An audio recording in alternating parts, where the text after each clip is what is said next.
Alors on a André Santos qui va rejoindre le club en provenance de Chelsea. Du coup, je vais faire une vidéo analyse sur le joueur. Alors André Santos, c'est un joueur qui la saison dernière avait plus un rôle de remplaçant à Chelsea. Malgré ça, il a quand même joué 2400 minutes dans la saison. En comparaison, il a plus joué par exemple que Kobe Mainoo qui doit être à 1800 minutes sur la saison. Au niveau du rôle qu'il avait à Chelsea, il évoluait la plupart du temps dans un double pivot, donc dans un 4-2-3-1. Le plus souvent, il est aligné avec Caicedo au milieu. Caicedo qui avait plus un rôle box-to-box, alors que André Santos, il avait plus un rôle de 6. Donc ça permettait à Caicedo d'avoir plus de liberté offensive. C'est bien parce que c'est sûrement un rôle qu'il aura à Manchester avec Mainoo, qui lui aussi aura plus de liberté offensive normalement. À noter qu'il peut également évoluer en tant que box-to-box, c'est notamment un rôle qu'il avait à Strasbourg. Donc ça montre qu'il est polyvalent. C'était un critère que Manchester United voulait prendre en compte pour son futur milieu de terrain. Au niveau des qualités du joueur, il y en a deux qui sortent du lot. La première, c'est les duels avec une grosse capacité à tacler. Et la deuxième, c'est les passes. Il a un gros pourcentage de passes réussies avec des passes qui pourtant cassent les lignes. Un aspect important du jeu où il peut utiliser sa qualité de duel défensif, c'est notamment quand le 10 est trouvé aux abords de la surface.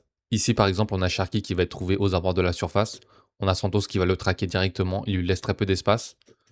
Il tacle au bon moment et ça permet la contre-attaque de Chelsea.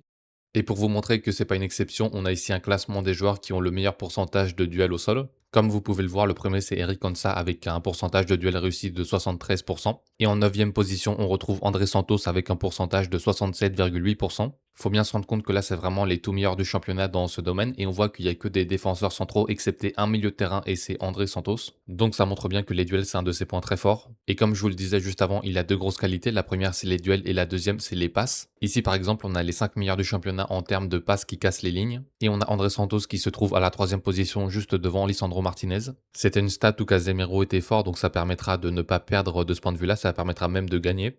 Ici, par exemple, on a un bon exemple de passe que Santos est capable de faire. Donc, on a Santos qui est juste ici et Palmer qui est juste là. Et on voit que la passe va casser 3 lignes. On a la première ligne qui est juste ici, la deuxième juste là et la troisième juste là. Si on regarde le clip à vitesse réelle, on voit qu'elle est vraiment pas simple. Et ça donne but. Et pour vous montrer que ces deux grosses qualités, c'est vraiment les duels et les passes vers l'avant, on a ici un graphe avec en ordonnée les duels et en abscisse les passes vers l'avant. Et on voit qu'André Santos est tout en haut à droite, donc c'est vraiment le meilleur dans ces deux stats au milieu en première ligue. On voit que Caicedo est pas loin, on a Elliot Henderson aussi, on a Matheus Fernandes.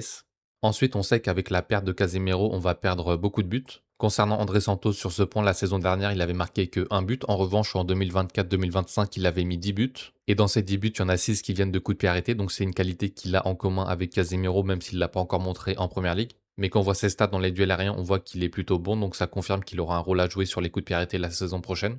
En fait, si on résume le joueur, c'est un peu comme un mini Caicedo, comme on peut le voir sur les deux graphes, c'est vraiment très similaire, même si Caicedo est meilleur dans les courses progressives et dans les passes clés. Après, comme je vous l'ai montré plus tôt, Caicedo, il avait plus de liberté offensive, donc ça permet d'avoir de meilleures stats dans ces stats-là. Ici, on a encore un graphe sur Datascout, cette fois avec André Santos en rose et Caicedo en bleu. On s'aperçoit encore une fois que c'est des joueurs très similaires, que ça soit dans le côté défensif, dans les passes ou dans le côté offensif, même si Caicedo remporte quand même plus de duels offensifs. Ici, on a une comparaison avec Kobe Mainoo, on voit que c'est deux profils qui se complètent bien mieux. Je vous remets celui de Caicedo. Et là, en Mainoo, on voit que dans le côté offensif, ballon au pied, il se débrouille bien mieux. En effet, Santos, c'est vraiment pas un joueur qui va faire progresser le jeu ballon au pied, plus par la passe. Et il permet également d'avoir une meilleure assise défensive. On voit qu'il est bien meilleur que Mainoo dans les duels aériens, dans les duels défensifs et dans les interceptions. Ensuite, j'ai fait une comparaison des notes de chaque joueur en première ligue durant toute l'année. Ici, par exemple, avec Santos, on voit qu'il avait des notes qui tournaient aux alentours de 6.9, 6.8 et qu'en fin de saison, c'était mieux avec des notes qui dépassaient les 7. Si on regarde maintenant Kobe Mainoo, il avait des notes vraiment pas bonnes au début de saison quand il y avait Amorim en fait. Et dès que Carrick est arrivé, il avait de bien meilleures notes. Ensuite, si on regarde les notes des autres joueurs, on s'aperçoit que Alex Scott, il a fait plutôt une bonne saison avec surtout 3 bons derniers mois. Pour Manu Koné, c'est plus régulier. Après, il est en Serie A et il s'est blessé pas mal de fois. Ensuite, si on regarde Carlos Baleba, on voit que ça a été assez bas, même très bas toute l'année. Même si à la fin de l'année, il a fait quand même de meilleures performances en atteignant les 7 de notes. Nmecha, a déjà été un peu plus régulier avec des notes qui tournent autour de 7, mais c'est du 7 de Bundesliga, donc c'est peut-être un peu plus simple. Et si on regarde les notes de Elliot Henderson, on s'aperçoit que le mec est juste beaucoup trop fort, en fait, beaucoup trop régulier. C'est bien simple, il n'y a pas un seul mois où il est descendu en dessous de 7 de notes, donc encore une fois, ça explique son prix. Et pour Matheus Fernandes, on a des bonnes notes qui tournent souvent autour de 7, même plus de 7. Donc d'un point de vue global, on s'aperçoit que André Santos n'a pas les meilleures notes, même s'il finit quand même la saison assez fort. Ensuite, il y a un truc que j'aime bien faire quand il y a un joueur qui nous rejoint, c'est regarder la réaction des supporters de l'équipe adverse. Ici, par exemple, on a Frenchpel, qui est un YouTuber qui fait des vidéos sur la Première Ligue et qui est fan de Chelsea. Et si vous regardez sa vidéo, vous saurez qu'il est vraiment déçu que André Santos quitte le club, d'autant plus pour aller chez un rival. D'après lui, c'est vraiment un des milieux de terrain qui a le plus de potentiel en Europe. Pareil pour ce supporter anglais qui est vraiment déçu que André Santos rejoigne Manchester United.